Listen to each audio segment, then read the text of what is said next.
All right, Téo, welcome to the show. Thank you. It was a pleasure to be here. I can't wait to talk to you. This is going to be great. I love following you over on YouTube and on Instagram. I think you do great work over on YouTube, which I'm really excited to talk to you about. That is for sure. Also, this wasn't like part of the plan, but occasionally my procrastination works in my favor. Usually it doesn't, but like 5% of the time, just enough for me to keep doing it. It works in my favor. Or when we originally had scheduled to talk, it was after New York. I didn't even know you were planning on running CIM. You ran CIM, and now we can talk about both. So I guess I'm going to start out the conversation by praising myself for delaying the conversation so we can talk about both things. You're a podcaster. I'm a huge fan of the show. I really enjoy listening to everybody's different stories. Everybody that you have on, it's amazing. You do amazing work. Thank you for having me. Oh, this is going to be great. That's for sure. And I really enjoy watching your stuff. I think you do good stuff, not only cataloging what you're up to as a runner, but also talking about shoes. In addition to that, and some gear. I'm a huge shoe head, so I'm really excited to talk about that. Not that we're going to spend a lot of time on it, but I do appreciate it. That's for sure. And before we get into it, I do want to kind of talk about like your running origin story, because you're not someone who's just been doing this since, you're a little pipsqueak and, getting into sports and just running ever since. So like most people who come on the show, when and how did running come into your life? So about 10 years ago, I had Googled. So I had gotten to a point where I was like just completely out of shape, out of weight, overweight. And I was looking for ways to lose weight, like just to be honest with you, right? And when I Googled best ways to lose weight, running was the number one thing. And at the time, my supervisor, she was a big runner. She was on her quest to run 50 marathons. So I was like, all right, well, it says running is the thing to lose weight. So let me try it out. So I asked her like, okay, well, how many miles do I have to run to lose weight? And she was like, you want to do at least 2 miles. Everything after that, your body starts burning weight. So that's where it really started in 2014. I started running to lose weight. But the thing about life is, right, I would basically run to the gym, right, do my gym workout, then run home. And I would do that. I lost about 50 to 60 pounds. Like I was like 215. I got down, 60 pounds. I was like 215. I got down to like 155, right? But the thing about life is, right, so I still lived a certain type of lifestyle. So during the wintertime, I'd lose weight. And then during the summertime, I'd gain all that weight back from partying, drinking, eating good, just not even kind of falling off of the gym. But that's where my running origin kind of started. From that, it was like, okay, I know that if I run, I'll lose weight.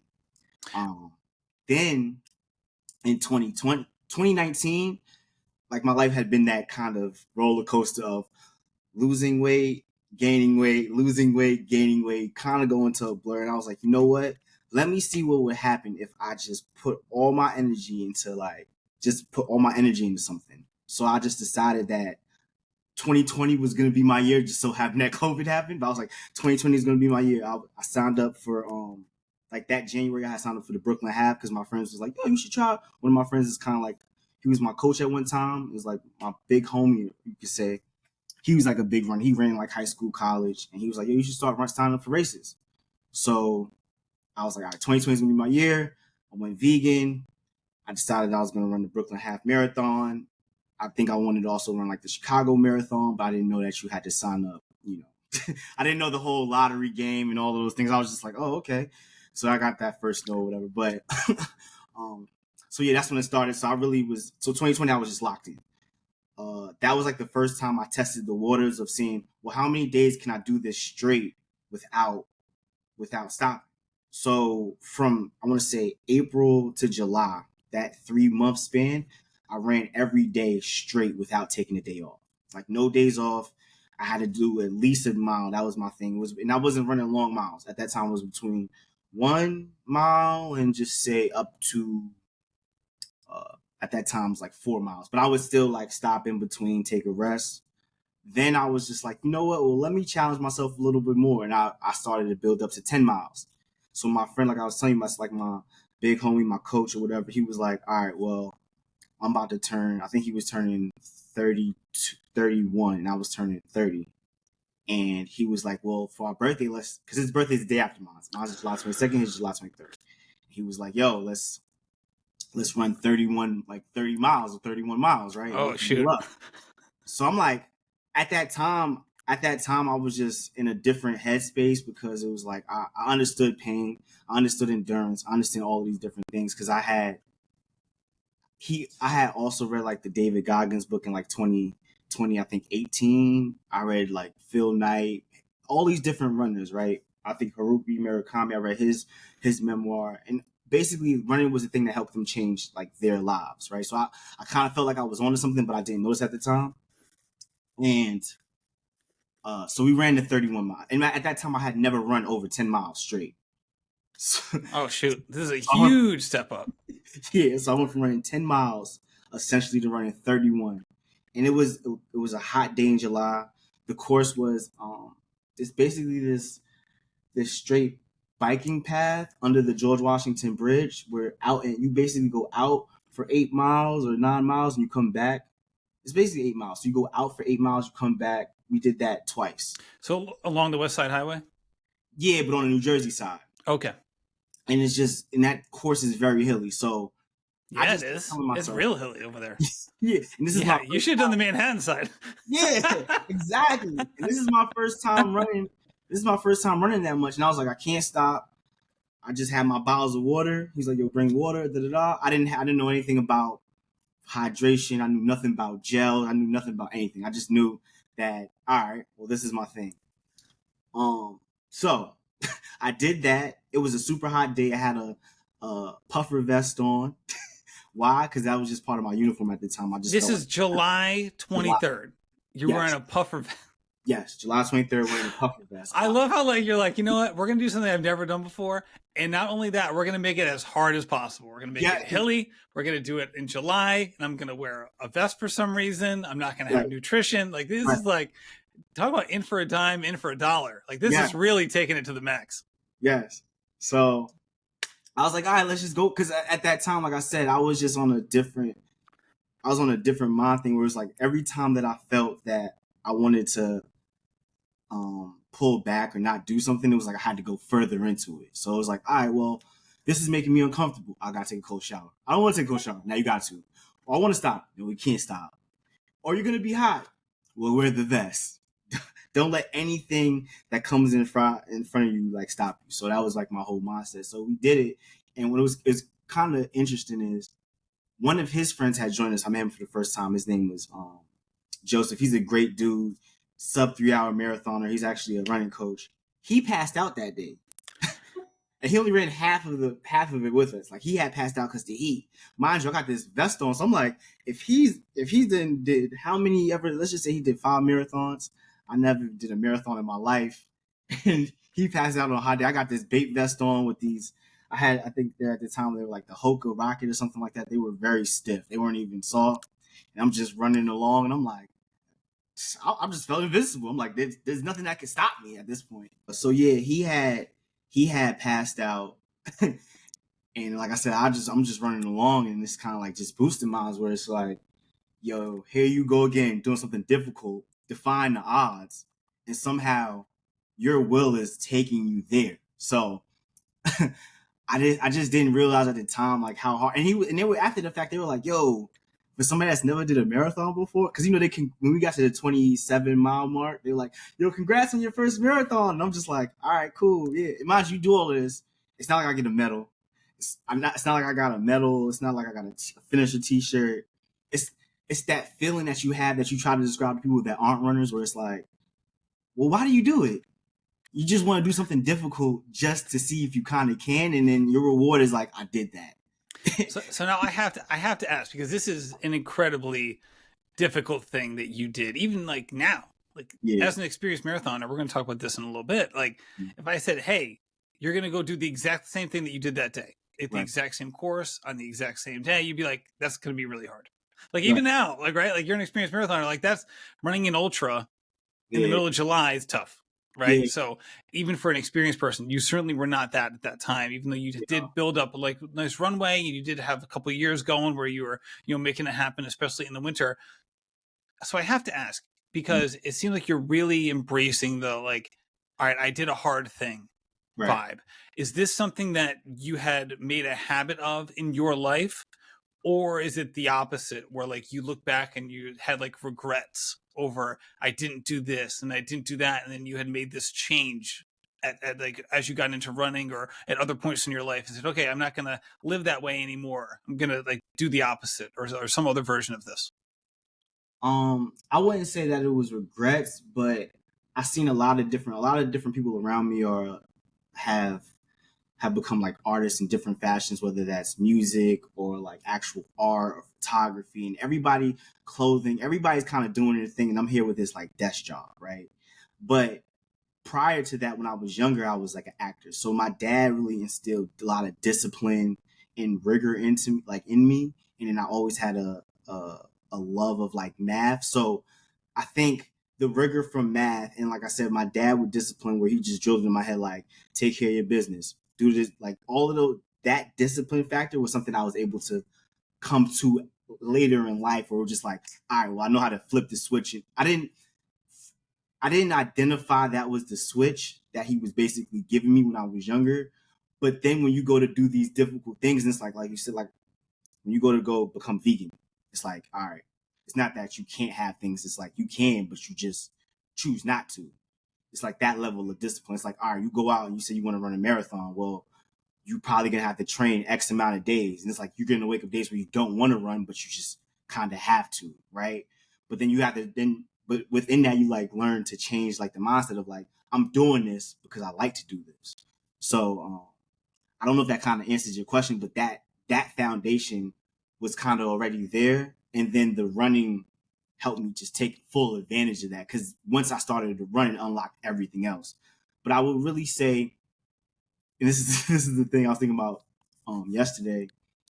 I knew I was gonna come on the podcast, and I started asking myself the question like, all right, well, I did feel like I wasn't seeing a lot of things through. Like I feel like I got to a point and then I stopped, right? And the thing that made me, I guess, looking back, the first thing that was the switch that flipped, like, all right, I gotta start seeing things through, was in 2017. I know this is gonna sound crazy.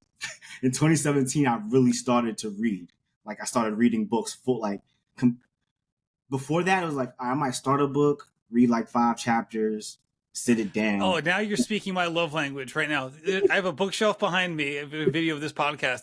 You might even be able to see a couple of the bookmarks. Every single book has a bookmark still in it. None of them don't have a bookmark. And if that's true, it's because I haven't started it yet. None of those books are finished behind me. Okay. So yeah, I mean, so you understand, it's just like I felt like I would start things and I wasn't seeing them through. So when I started to read in 2017, it was like I started to pick up all these different memoirs, whether it was David Goggins or I think it was this other dude, Anthony Ray Hinton, and I picked up Michelle Obama's book and Tara Westover, Educated, all these different books, Phil Knight, all these different books. I mean, there's some other ones too. I just can't remember right now. But all those different books helped me to see things through. It's like, all right, well, here's something difficult, a little bit a day, show you like, oh, wow. Okay, now it's to the point where then it got to the point where it's like, all right, well, I probably read like 4 books in my life up to that point, not including the ones for school. Right? It's like the ones in school, like you don't really have to read, but I want to say reading was the thing that made me see things through. So I kind of took that and I applied that to running. Was like, all right, well, let me see if I keep going with this in terms of losing weight, where I could get to. And then that unlocked other doors of like wanting to start a business and then eventually trickling into YouTube and all these different things. So it was just like, let me just see what happens if I don't leave any money on the table. If I just go full force, control whatever I can control, let me see where I can get to. I love that. And definitely it's a mindset shift. And obviously you were applying it into a couple different areas of your life. And Right. that's, really smart of you and like, taking these transferable skills and pushing them around your life and seeing where they fit and where they work. Was running the first place where you would, I guess not like at that time of your life, because you've already described that, but even like going back to say like preteen, even as a teenager, was running the first time you ever kind of put that kind of work in to something on the physical side? Like whether it was athletics or anything along those lines? Um, Because you talked about like the whether it's starting a business or doing a good job, the artistic side and the job side and the school side and the reading, which is like all great stuff, and running isn't better than any of those things. But just from like, were you used to doing like overcoming challenges from a physical nature, or is this something that came to you a little bit later in life? Well, yeah, I've always when I was in like high school and like junior high school and younger, I played like Harlem Little League. I played baseball. And when I first started, I started later than everybody, so everybody was already like here. If everybody's like a 9, I'm at a 0, right? So I had to battle my way back to become like a 9. So I guess I've always had I have to outwork everybody mentality because it's not that I didn't have the talent, it's like I didn't have the skill, and I didn't know how to apply the talent to get. And people already started at a younger age, so I had to like catch up. Um, so the physical aspect, it was like my whole life has always been like catching up. So baseball kind of gave me that, and then on my own, it would just be like everybody could do push-ups when I was younger, right? Because we would play. I mean, you always like where I'm from. Hoop dreams is like the thing. Everybody thinks they want to go to the NBA, whatever, right? So everybody's like playing basketball, whatever the case is. So one thing we do would we'll take jump shots, and then if you miss, and then somebody else makes it, you got to do push-ups, basically, right? Whoever makes it first, the loser got to do push-ups. So I was the one that couldn't really. So if you see someone who's jacked, it's like that guy who must not be able to shoot. Yeah, basically. That's where it starts. So it's like, and everybody's just like competitive, kind of, or the people I surrounded myself when I was younger were real competitive. And did you thrive in that? Like, did you take to that competitive nature, or is that something that kind of chafed for you? definitely took to that competitive nature. And I think because, like I said, since I had to outwork everybody else, it was just like I had to outwork everybody else, and everybody seen that the skill level, like I said, the skill level wasn't there. But you can't deny somebody's like hustle. I love that because I love how you're framing it, because your framing is like, I had to do this. Like this Yeah, is what I had to do. right, And the obvious counterpoint is like, you didn't have to play baseball. right, Like you started late, you could have just done something else, right? right. But like how like you were like all in, like, all right, I'm doing this and now I have to do these other things. So it seems like once you start something, Yeah, like there's a very quick tipping point between starting it and being like, all right, I'm all in. Like I'm gonna do whatever it takes. right. Yeah, I think that's exactly what it is. And like I said, you see when everybody that you're around is playing this sport or doing these things, it's kind of natural that you just want to be kind of included in that. And I remember, uh, uh, it's like little marks that would be like, dang. But I remember it was one time, like there was like the traveling team, and the coach was like talking about how everybody wasn't hustling. I'm only, like I said, I'm triple, double, triple hustling. And he was like, he was talking to one player, like he was trying to like come at him, like, I'd rather have 11 Matthews than one of you, or 11 Tails than one of you. And I'm just like, at first I was like, oh yeah, but then I'm looking back, I thought about that later, like, wow, he didn't have to do that. But again, I took that as a competitive edge, like, I'm gonna show him, like everybody was always like, not I'm gonna show them, but I gotta out hustle them. Because my dad would always be like, yo, one thing that people cannot knock you on is on how you hustle. Like you gotta hurry, you gotta move quick. Like hard work always beats talent. You gotta work hard, and when you work hard, then people notice that, and then they'll try to like to help you. But if you're not working hard, nobody's gonna want to help you. And that's undeniably true. But it's also a hard thing to internalize sometimes for teenagers, because we oftentimes, I don't want to say everybody, but for a lot of people, the idea of being like a try hard as a Yeah, teenager isn't like the most desirable thing, right? It's right, almost like you want to be good, but you want it to look effortless. You want it right, to be like gracefully good, which is like, good luck doing that if you're late to the game, right? If you're starting later in life, like no right, one's going to be gracefully good early, right? It's just right. it's never going to happen. So it seems like that really wasn't a sticking point for you, though. Yeah, no, because I just knew that there are things that I wanted in order for me to get them. I just had to work. I wasn't gift. The only thing that I could say that kind of came easy to me was acting.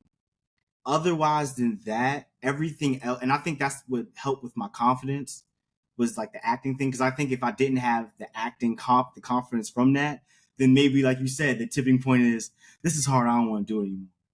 But with acting, it was like from even with my first I don't know what I was in. Say it was like a music video at the time that I mean now it sounds crazy because they don't pay anybody to be in music videos or anything like that. But back then it was like I forget what ad it was or what commercial something. But my dad had took me with me, my dad, and my brother, and they were both auditioning, and they basically was like, "Nah, we want him in the stroller."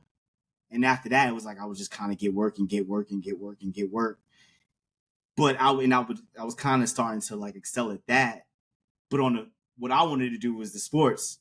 So, but it was like I wasn't good at that. So it was like, all right, well, I know I have something in me that's here that's like glowing, but I just didn't know. I like I said with sports, it was like I just didn't know the nitty gritty of it. I didn't know the rigor, the practice, okay, I gotta go to the batting cage. I mean, I figured these things out on my own kind of thing, but it was like a learning process. So it was like I understood that okay, everybody started before me. I'm the late bloomer. You know what I Right. mean? Opposed to like, oh, everybody's just super gifted and I'm not. It's like, nah, we're all super kind of gifted. We all can kind of do what we want. We just have to apply ourselves. Gotcha. So you always had that learning mindset, which is so valuable, and I think it's certainly some of those things that's one of those things that so many people try to adopt later in life. Maybe like when you're young, sometimes you're like, all right, I'm either smart or I'm not. Right? I'm either Yeah. good at this or I'm not. Once you have kids, like you're like, oh my god, like I hope they don't fall into that bucket, and hopefully I don't contribute to it. I should say you did make mention to yourself as Matt before that. Yeah, just people were listening. Like that's not a misspoke. He wasn't talking about me, right? So you were Matt. Your name's Matt, which in Spanish is Mateo. You get someone who in your life called you Mateo, and then we shortened it to Teo. Right. Which, as someone who's named Matt, Teo is way better. So Yeah. kudos to you for adopting that. So let me ask you about the YouTube side of things. All right, so you get involved. You're on this running kind of weight loss yo-yo for a couple of years. 2020 happens. You're like, all right, no, I'm going to go all in. This is going to be a thing now. And if anyone had any doubts, you go on this wild foray in July, which like really like kind of sets the stage for what comes later.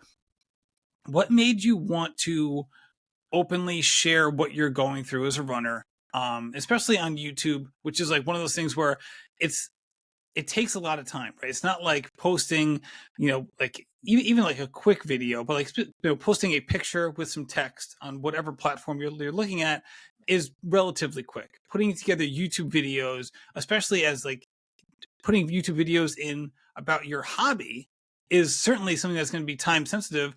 You already have a job. You're already doing other things. So what made you want to share, and also what made you want to share in that medium? Okay, so there was actually a couple of things that went into that. First, at the time in 2020, I had started like a tea company. It was called Tea by Téo, right? And in that, I wanted to work on, I guess, the commercial side of things. Like I was asking my friends that were doing creative things to like, oh, can you make this video or can you do this for me? And it was just like, I mean, some of them was like everybody has a busy schedule, right? So it's like not high priority. It was like, all right, well, I need to get better at this, right? So this was my, you know what? I say I want to do these things and I want to go back into acting and I want to do all this. It's like, all right, well, I need some type of foundation. I need to be able to show something. People need to be able to see something, right? So what made me choose that specific thing to talk about was I mean, I had looked at other kind of things to do, whether it was like vlogging or tech stuff, because I was I'm really into like technology and things like that. But I felt that running was just like it was something easy. It was like I didn't have to think too hard to talk about like running. I didn't have to think hard. At the end of the day, it was just like my journey and my story, opposed to me being like, okay, well, this is the iPhone 15, and let me tell you about it, right? And it's like, well, you don't know what you're talking about, but it's like you can't tell me that I don't know what I'm talking about in terms of my goals or my running and how I feel about it, right? Or my experience with the shoe. So that's kind of where that in YouTube kind of came from. And it was like I also wanted to start doing these like visual because I would like journal, but I wanted like a visual representation to look back to see like, oh, something I could watch and be like, oh, this is what I was like during that time.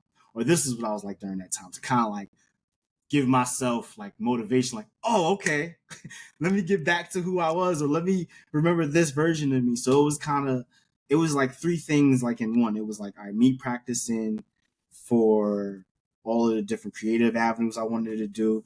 It was like a personal journal. And then it also was like, all right, well, let me do something that I see not a lot of people are talking about or doing. And at that time, when I was looking at the running YouTube space, I mean, obviously, I mean, at the time, it was like, oh, I don't see a lot of this, but it's like I probably wasn't watching. I would always look at shoe reviews and stuff like that, but I wasn't seeing people talking about their actual like journey throughout the course of like running and stuff like And that. I still think that's the case because it takes a lot of production, right? If you want to do a pretty good job of it, even bare bones type stuff, it's not super quick. Like it really does take time, and there's definitely a technological hurdle that I Yeah, think some people, whether or not like it actually is a real hurdle, it certainly I think there's a perception of a technological hurdle, which I think stops people as well. I can say the same thing. Like my podcast journey was the same way. Is that like yeah, there's so many people who are like, "Hey, I can't do that. I don't have this. I don't have that." You're like, you don't need much. Like you almost need nothing. And it's like even now, like I'll hear people say, like, "Oh man, there's a lot of running podcasts." Like there really isn't. There's just like there's not that many. There's not that many that go over 10 episodes, you right. know? So, and I feel the same way about YouTube videos. Like there's not a lot of people, even now, that really are investing time into sharing their journey, which is why I was so excited to have you on because I view like what you're doing and your personality and your character that comes through as so authentic that I can see this going well for you. And I was really excited to have you on to kind of like maybe like put like a stake in the ground, like, hey, I had Téo Wallace on before, anyone heard about it, right? So people do that with bands, right? Like I knew that band, I knew that group before anyone else knew that group. Anyway, because you are doing a great job of sharing it and doing it in an authentic way, which I think is really valuable. And what was it like? And I'm gonna do a hard pivot now. Like you had a really interesting fall. Right? You had the New York City Marathon. You've mentioned many times now that you live in New York. Also, you had CIM. So walk me through that, not only from a training perspective and getting ready to potentially do these things, but just the decision making process of, hey, like when did you decide to do each of these marathons, and how did you get ready to do it? Because above all, amongst all these other things, you're a really good runner. In addition to everything else we've already talked about. Yeah. So going into this year, I knew. So last year, 2023, to get to do the New York City Marathon, now you got to do the 9+1, right? So last year I had did some marathons. I caught. I Explain did, that for people who don't quite know the NYRR setup because they might not know what the 9+1 means. okay. So essentially, to run the New York City Marathon, you have there are multiple options. You could do charity, time qualified, which is really hard because you have to run a marathon under 2 hours and 55 minutes. Or they have the option where you could do 9 races and you could volunteer for one. But you have to do that the year prior to the marathon. So I did it in 2023 to be able to run the 2024 New York City Marathon. So last year I was doing a lot of New York road running races. So this year I was just looking at races. I already knew there was only one race on my schedule because I knew I was in 2023. I knew I was going to. There was actually no, there was two. There was two.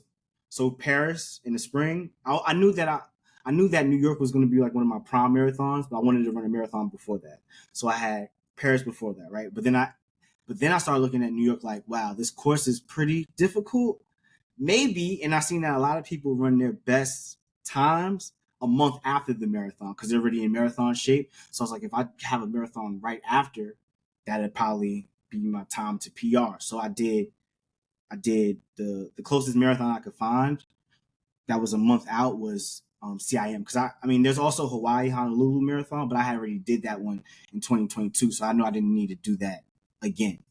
And CIM was supposed to be like a downhill course.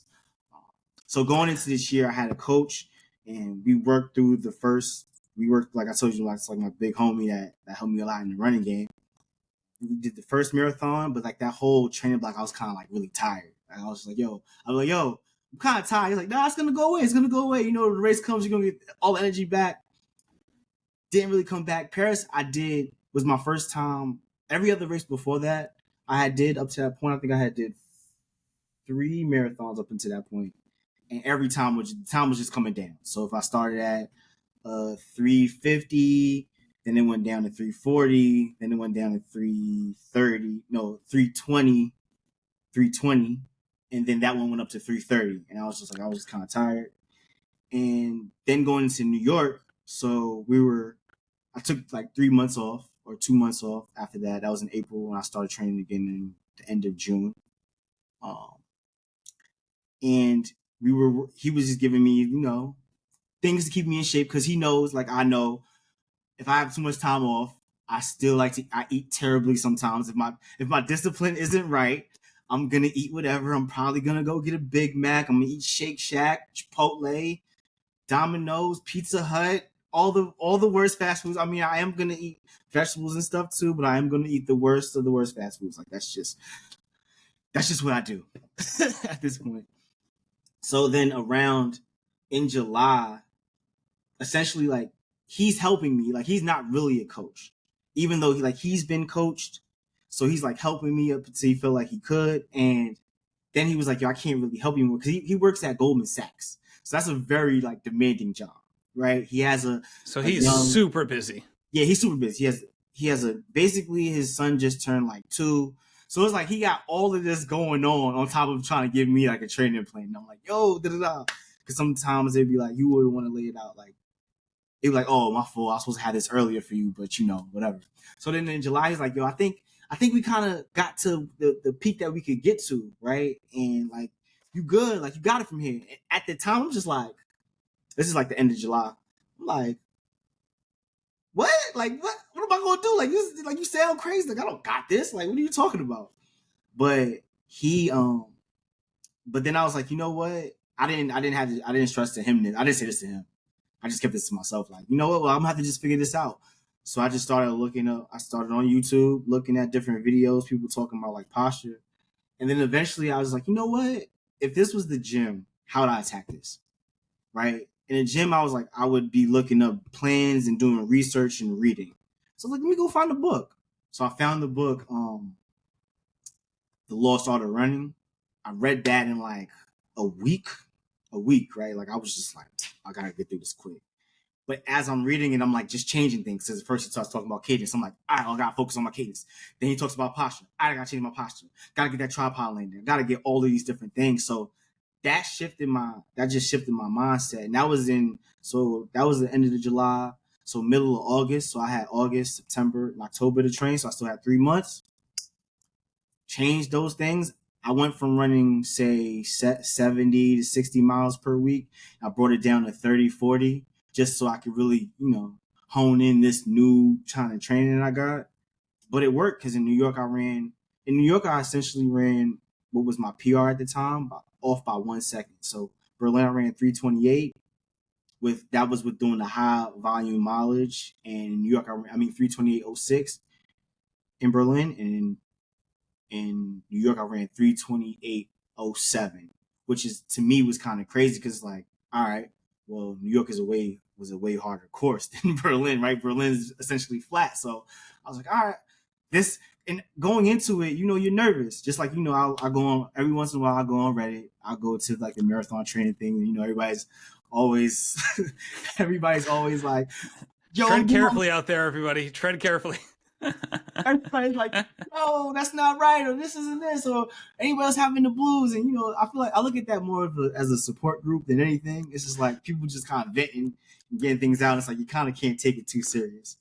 So I'm just like, all right, well, I'm changing about it. And then I always make certain videos talking about it, like, yo, listen, if you're having a taper tantrum, it's okay. Like if you're doing these things, it's okay. It's gonna happen.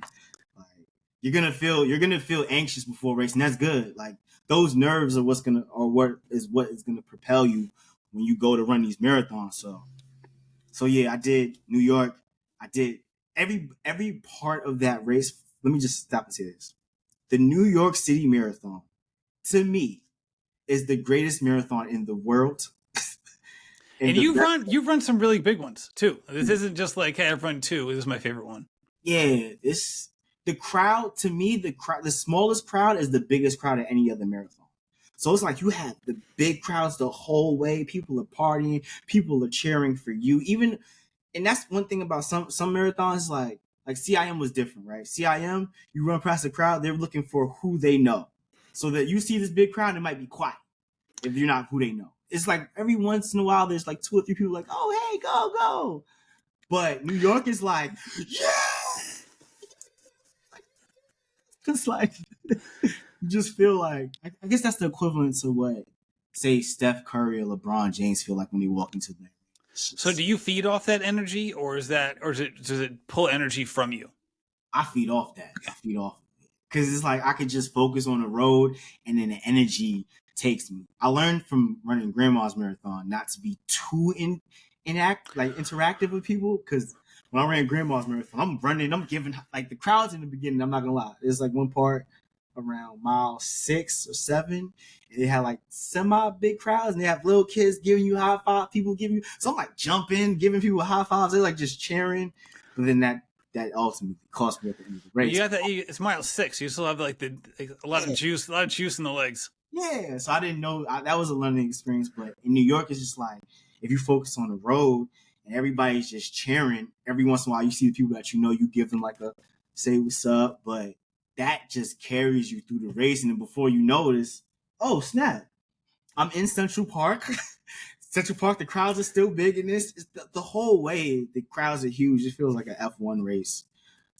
So it's beautiful. And then, CIM, I did pretty well. I did my personal PR, which is 3:24.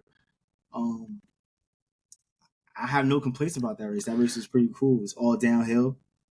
To a point. I was telling this to people because it's reputation. I said this a lot on the podcast. People may have heard this, like, oh, here Matt goes again. But it definitely, like, people assume that it's like this linear path downward, and it isn't. Right, as I've said before, like it's kind of like 3 steps down, 2 steps up. 3 steps down, 2 steps up. Like I remember running it, and this person next to me, it was like at mile 8 or something. It was like, God damn it, another hill. It's like I thought this was downhill. I'm like, it's like we just went downhill like a long time, you know what I mean? But right, it definitely is like a little bit up and then down, a little bit up and down. So it does catch some people a little off guard, which is like why I liked how you phrased it before. It was like 10 minutes ago. You said, "Yeah, CIM is supposedly downhill." Like that's exactly right. That is the vibe. Yeah, it's still pretty tough because I mean the one thing I got from New York is when you go up a hill in the marathons, like all right, well don't effort is important. Effort, not pace. Effort. Hit this at what you feel would be a 7:40 effort or a 7:30 effort or 7:30 effort. Don't actually run up at 7:20 because you're not gonna you're gonna burn out. So yeah, CIM, like you said, it's a lot of those.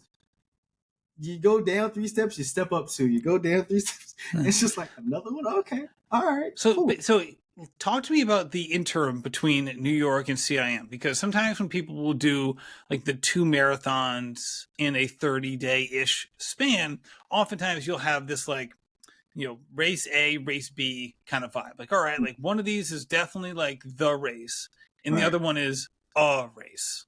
Right? So it does seem, though, and please correct me if I'm wrong, that you didn't really segment like that. Like that race day is race day, and like you weren't, when you stepped to the starting line in New York, it doesn't seem like you were holding back for CIM, and you just like you kind of had a different approach of like, no, these are both A races, they just happen to be close together. That's essentially that's how it felt. The thing was, I didn't want to waste anything because you just never know, right? I got out there in New York and everything felt amazing, right? Like everything felt amazing. The one thing that didn't feel amazing was I started to feel a little bit tightness, so I had to pop a salt tab mile 2. I was like, I'm not even gonna play those games today. I just took the salt tab. Coming down the bridge. Yes, coming down the bridge, I started to feel a little bit of little tightness in the back of my left quad. Salt tab. I'm like, I'm not even playing those games today.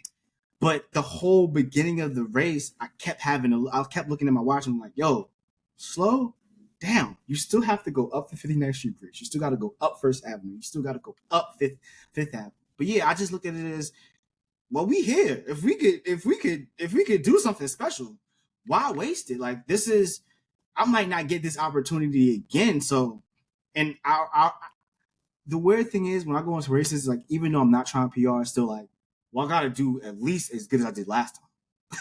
Like I don't want to do worse. So yeah, I looked at it as 2 A races. Like, all right. So what did you learn about yourself and how to approach these things, whether like what you did well, and I'm assuming a lot of it is, a positive experience because you did run so well at CIM, and what you've learned, maybe you would change in the future about the 3 weeks or so between these races and how you got yourself ready for Sacramento. Um, there are I kind of had a plan, but my plan got derailed. But my plan essentially between the two was to stick like make my diet. My diet was supposed to be on point to a T. But that didn't happen because my grandmother had passed away, so it was kind of like a little Oh, traumatic. jeez. Yeah, it's okay though. She's in a better place now. But it was a little traumatic that those recovery weeks. So I wasn't running as much because I had a lot of different things on my mind, and it's like, all right, well, I probably should have been running because that would took everything off my mind. But um, the plan in between was you got to focus on recovery and you have to focus on diet recovery, and do more yoga. And I also think that somewhere in there, I should have just added the gym.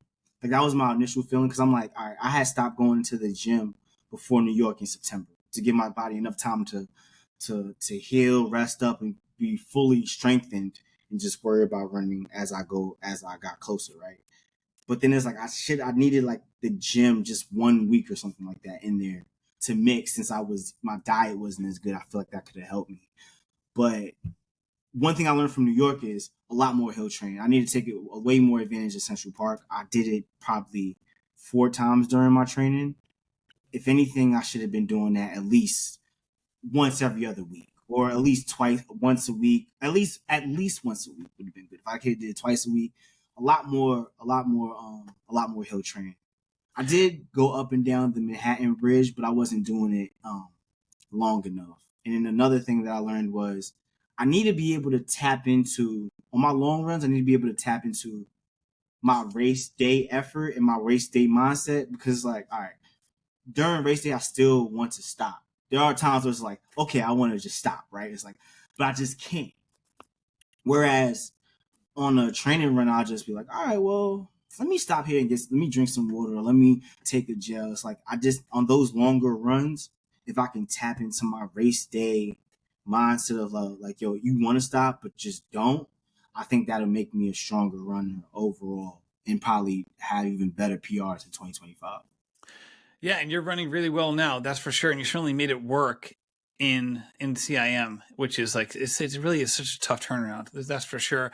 So, how does the social element play a role in your running life? Living in an urban area, you have a lot of access to other runners, right? Right. People who, like, whether it's just friends that who are getting into it, or running clubs that are kind of well established, and you can look them up. When are they running? And just kind of find your way to what they're up to. Speak to how the social element plays a part or doesn't play a part in your approach. The social element doesn't really play too much of a part. I don't know. I really just like isolation when it comes to running and training because I feel like there are times to train with other people. Like I feel like on those longer runs, like I run with my homies Zubair, or sometimes when my big homie I was saying his name is Sean, he would run with me on those longer runs when before like he had gone super deep into the Goldman Sachs child bag or stuff like that. But I haven't really done the run club thing because when I first started running that 2014, I had looked at run clubs, right? And I was like, oh, Central Park Run Club, I will join. But at that time, you had to run a certain pace to get there. Okay. So again, that was one of those, all right, well, let me get faster. Let me run as fast as I can. And by the time I got fast, I kind of didn't care anymore. I was like, I don't really care to join the run club. And then, so yeah, like usually when I run with people, it just depends if somebody I know is running a marathon or a half marathon or a race or whatever for the first time, it's like, yo, come, that's my way instead of saying like, oh, let's go to a bar and chop it up and let me tell you the secrets. Let's run and let me tell you the secrets. So I guess in that way I do run with a lot of different people, but it's not like It's my more one one on one yeah, kind of more vibe. one on one or maybe 2 or 3, but that's it. But it really just depends. I would say that's probably like 20% of my runs, but the other 80 is me because I wake up 5 a.m. going, let's go, I or love it. 6 I love it. a.m. let's just go.